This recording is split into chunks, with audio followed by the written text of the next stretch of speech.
ಸ್ನೇಹಿತರೆ, ಸರ್ಕಾರಿ ಉದ್ಯೋಗಗಳು ಮತ್ತು ಕಾಯಂ ಉದ್ಯೋಗಗಳು ನೋಡಿ ಕರ್ನಾಟಕ ರಾಜ್ಯ ಸರ್ಕಾರಿ ಉದ್ಯೋಗಗಳಾಗಿರ್ತವೆ. ಹಾಗೆ ಬೆಂಗಳೂರಲ್ಲಿ ನೇಮಕಾತಿ ಆಗುತ್ತೆ ನೋಡಿ. ಆಯ್ಕೆಯಾದಂಥ ಅಭ್ಯರ್ಥಿಗಳಿಗೆ ಬೆಂಗಳೂರು ನಗರದಲ್ಲಿ ನೇಮಕಾತಿ ಮಾಡಿಕೊಳ್ಳಲಾಗುತ್ತೆ. ಸಂಪೂರ್ಣವಾಗಿ ಈ ಒಂದು ಹುದ್ದೆಗಳು ಕರ್ನಾಟಕ ರಾಜ್ಯ ಸರ್ಕಾರಿ ಉದ್ಯೋಗಗಳು ಮತ್ತು ಕಾಯಂ ಉದ್ಯೋಗಗಳಾಗಿರ್ತವೆ ನೋಡಿ.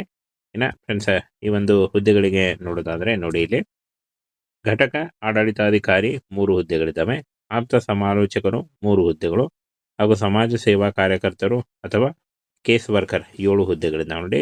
ಕಾನೂನು ಸಲಹೆಗಾರರು ಅಥವಾ ವಕೀಲರು 3 ಹುದ್ದೆಗಳಿದ್ದಾವೆ. ಹಾಗೆ ವಿವಿಧೋದ್ದೇಶ ಸ್ವಚ್ಛತಾಗಾರರು ಮತ್ತು ಸೆಕ್ಯೂರಿಟಿ ಈ ಒಂದು ಹುದ್ದೆಗಳು ಕೂಡ ಇದಾವೆ ನೋಡಿ. ಈ ಒಂದು ಹುದ್ದೆಗಳಿಗೆ ಆಯ್ಕೆ ಮಾಡಿಕೊಂಡು ನೀವು ಅರ್ಜಿಗಳನ್ನ ಸಲ್ಲಿಸಬಹುದಾಗಿರುತ್ತೆ. ಈ ಒಂದು ಹುದ್ದೆಗಳು ಕಾಯಂ ಉದ್ಯೋಗಗಳಾಗಿರ್ತವೆ ನೋಡಿ, ಕರ್ನಾಟಕ ರಾಜ್ಯ ಸರ್ಕಾರಿ ಉದ್ಯೋಗಗಳಾಗಿರ್ತವೆ.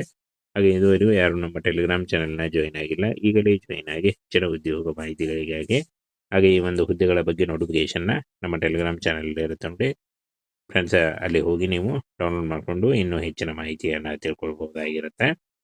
ಹಾಗೇನ ಫ್ರೆಂಡ್ಸ್, ನೋಡಿ ಇಲ್ಲಿ ಕಾಣಿಸ್ತಾ ಇದೆ ಈ ಒಂದು ಹುದ್ದೆಗಳಿಗೆ ಏನು ಎಜುಕೇಷನ್ನ ಅಂತ ನೋಡೋದಾದರೆ ಫ್ರೆಂಡ್ಸ್, ಈ ಒಂದು ಹುದ್ದೆಗಳಿಗೆ 7ನೇ ತರಗತಿ ಹಾಗೂ 8ನೇ ತರಗತಿ ಮತ್ತು 10ನೇ ತರಗತಿ PUC ಪಾಸ್ ಆದಂತಹ ಹಾಗೂ ಡಿಗ್ರಿ ಪಾಸ್ ಆದಂತಹ ಅಭ್ಯರ್ಥಿಗಳು ಕೂಡ ಅರ್ಜಿಗಳನ್ನು ಸಲ್ಲಿಸಬಹುದು ನೋಡಿ. ಸ್ವಚ್ಛತಾಗಾರರು ಮತ್ತು ಕಾವಲುಗಾರರು ಈ ಹುದ್ದೆಗಳಿಗೆ 7ನೇ ತರಗತಿ ಪಾಸ್ ಆಗಿರಬೇಕಾಗತ್ತೆ.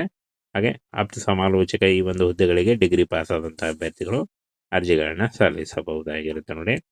ಇನ್ನು ವಯೋಮಿತಿಯನ್ನು ನೋಡೋದಾದರೆ 18ರಿಂದ 45 ವರ್ಷದ ಒಳಗಿನವರು ಅರ್ಜಿಗಳನ್ನು ಸಲ್ಲಿಸಬಹುದು. OBC ಅಭ್ಯರ್ಥಿಗಳಿಗೆ 3 ವರ್ಷ, SC/ST ಅಭ್ಯರ್ಥಿಗಳಿಗೆ 5 ವರ್ಷ ಹಾಗೂ PWD ಅಭ್ಯರ್ಥಿಗಳಿಗೆ 10 ವರ್ಷಗಳ ವಯೋಮಿತಿ ಸಡಿಲಿಕೆ ಕೂಡ ಇರುತ್ತೆ ನೋಡಿ. ಆದಷ್ಟು ನಿಮ್ಮ ವಯಸ್ಸಿನ ಲೆಕ್ಕಾಚಾರ ಮಾಡಿಕೊಂಡು ನೀವು ಈ ಒಂದು ಹುದ್ದೆಗಳಿಗೆ ಅರ್ಜಿಗಳನ್ನ ಸಲ್ಲಿಸಬಹುದಾಗಿರುತ್ತೆ ನೋಡಿ. ಸಂಪೂರ್ಣವಾಗಿ ಆಫ್ಲೈನ್ ಅಪ್ಲಿಕೇಶನ್ ಇರುತ್ತೆ. ಈ ಒಂದು ಹುದ್ದೆಗಳಿಗೆ ನೀವು ನಿಮ್ಮ ರೆಸ್ಯೂಮೆ ಮತ್ತು ಏನು ನಿಮ್ಮ CV ಅಡ್ರೆಸ್ಗೆ ಪೋಸ್ಟ್ ಮಾಡಬೇಕಾಗುತ್ತೆ ನೋಡಿ. ರಿಜಿಸ್ಟರ್ಡ್ ಪೋಸ್ಟ್ ಅಥವಾ ಸ್ಪೀಡ್ ಪೋಸ್ಟ್ ಮುಖಾಂತರ ನೀವು ಕಳಿಸ್ಕೊಡ್ಬೇಕಾಗುತ್ತೆ. ನಿಮ್ಮ ಇತ್ತೀಚಿನ ವ್ಯಕ್ತಿಗತ ವಿವರಗಳನ್ನು ಒಳಗೊಂಡಂಥ ರೆಸ್ಯೂಮೆ ಅಥವಾ CV ನೀವು ಕಳಿಸ್ಕೊಡ್ಬೇಕಾಗುತ್ತೆ ನೋಡಿ. ಉಪನಿರ್ದೇಶಕರು ಕಚೇರಿ, ಮಹಿಳಾ ಮತ್ತು ಮಕ್ಕಳ ಅಭಿವೃದ್ಧಿ ಇಲಾಖೆ, ಬೆಂಗಳೂರು ನಗರ, ಜಿಲ್ಲಾ ಸುಧಾರಣಾ ಸಂಸ್ಥೆಗಳ ಸಂಕೀರ್ಣ, ಡಾಕ್ಟರ್ MH ಮರಿಗೌಡ ರಸ್ತೆ, ಬೆಂಗಳೂರು 560029 ಈ ಒಂದು ವಿಳಾಸಕ್ಕೆ ಖುದ್ದಾಗಿ ಅಥವಾ ಅಂಚೆ ಮೂಲಕ ನೀವು ತಲುಪಿಸಬಹುದಾಗಿರುತ್ತೆ. ಇನ್ನು ಕೊನೆಯ ದಿನಾಂಕ ಜನವರಿ 30, 2026 ಅರ್ಜಿ ಸಲ್ಲಿಸಲಿಕ್ಕೆ ಕೊನೆಯ ದಿನಾಂಕ ಆಗಿರುತ್ತೆ ನೋಡಿ. ಈ ಒಂದು ಕೊನೆಯ ದಿನಾಂಕದೊಳಗಾಗಿ ನೀವು ಆಫ್ಲೈನ್ ಮುಖಾಂತರ ಅಂದರೆ ಏನು ಅಂಚೆ ಮುಖಾಂತರ ಪೋಸ್ಟ್ ಆಗಿ ಆಫೀಸ್ ಮುಖಾಂತರ ನೀವು ನಿಮ್ಮ ರೆಸ್ಯೂಮೆನ ಅಥವಾ CV ಈ ಒಂದು ಅಡ್ರೆಸ್ಗೆ ಕಳಿಸ್ಕೊಡ್ಬಹುದಾಗಿರುತ್ತೆ ನೋಡಿ. ಈ ರೀತಿಯಾಗಿ ನೀವು ಅರ್ಜಿಗಳನ್ನ ಸಲ್ಲಿಸಬಹುದಾಗಿರುತ್ತೆ.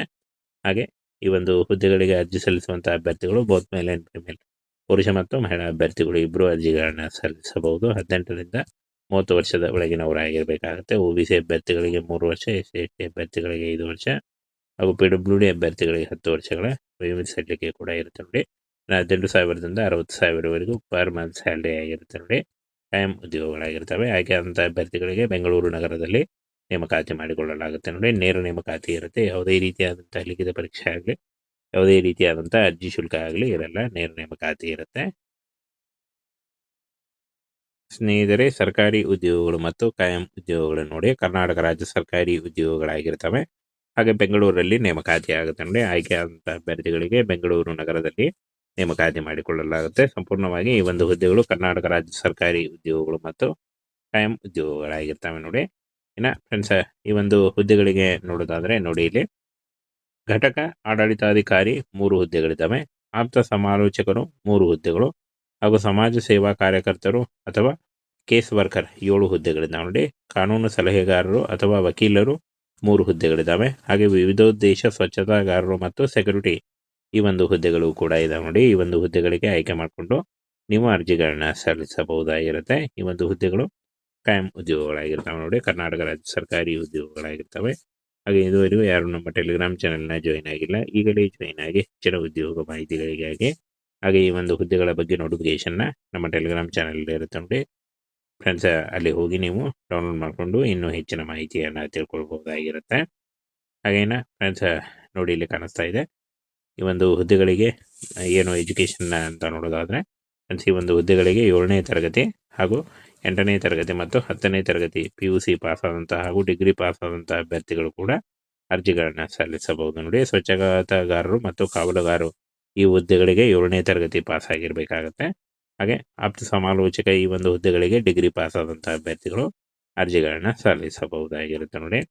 ಇನ್ನು ವಯೋಮಿತಿಯನ್ನು ನೋಡೋದಾದರೆ 18ರಿಂದ 45 ವರ್ಷದ ಒಳಗಿನವರು ಅರ್ಜಿಗಳನ್ನು ಸಲ್ಲಿಸಬಹುದು. OBC ಅಭ್ಯರ್ಥಿಗಳಿಗೆ 3 ವರ್ಷ, SC/ST ಅಭ್ಯರ್ಥಿಗಳಿಗೆ 5 ವರ್ಷ ಹಾಗೂ PWD ಅಭ್ಯರ್ಥಿಗಳಿಗೆ 10 ವರ್ಷಗಳ ವಯೋಮಿತಿ ಸಡಿಲಿಕೆ ಕೂಡ ಇರುತ್ತೆ ನೋಡಿ.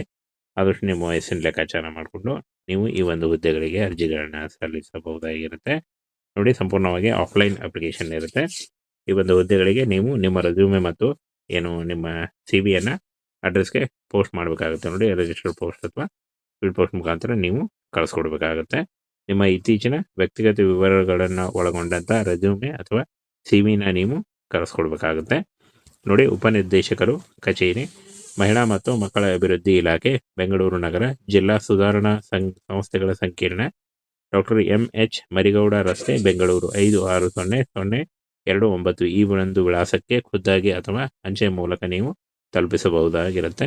ಇನ್ನು ಕೊನೆಯ ದಿನಾಂಕ ಜನವರಿ 30, 2026 ಅರ್ಜಿ ಸಲ್ಲಿಸಲಿಕ್ಕೆ ಕೊನೆಯ ದಿನಾಂಕ ಆಗಿರುತ್ತೆ ನೋಡಿ. ಈ ಒಂದು ಕೊನೆಯ ದಿನಾಂಕದೊಳಗಾಗಿ ನೀವು ಆಫ್ಲೈನ್ ಮುಖಾಂತರ ಅಂದರೆ ಏನು ಅಂಚೆ ಮುಖಾಂತರ ಪೋಸ್ಟ್ ಆಗಿ ಆಫೀಸ್ ಮುಖಾಂತರ ನೀವು ನಿಮ್ಮ ರೆಸ್ಯೂಮೆನ ಅಥವಾ CV-ನ ಈ ಒಂದು ಅಡ್ರೆಸ್ಗೆ ಕಳಿಸ್ಕೊಡ್ಬಹುದಾಗಿರುತ್ತೆ ನೋಡಿ. ಈ ರೀತಿಯಾಗಿ ನೀವು ಅರ್ಜಿಗಳನ್ನ ಸಲ್ಲಿಸಬಹುದಾಗಿರುತ್ತೆ.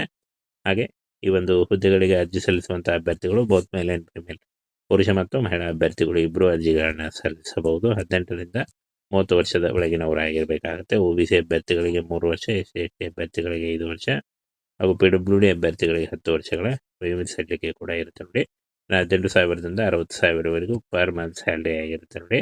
ಕಾಯಂ ಉದ್ಯೋಗಗಳಾಗಿರ್ತವೆ. ಆಯ್ಕೆಯಾದಂಥ ಅಭ್ಯರ್ಥಿಗಳಿಗೆ ಬೆಂಗಳೂರು ನಗರದಲ್ಲಿ ನೇಮಕಾತಿ ಮಾಡಿಕೊಳ್ಳಲಾಗುತ್ತೆ ನೋಡಿ. ನೇರ ನೇಮಕಾತಿ ಇರುತ್ತೆ. ಯಾವುದೇ ರೀತಿಯಾದಂಥ ಲಿಖಿತ ಪರೀಕ್ಷೆ ಆಗಲಿ, ಯಾವುದೇ ರೀತಿಯಾದಂಥ ಅರ್ಜಿ ಶುಲ್ಕ ಆಗಲಿ ಇರಲ್ಲ. ನೇರ ನೇಮಕಾತಿ ಇರುತ್ತೆ.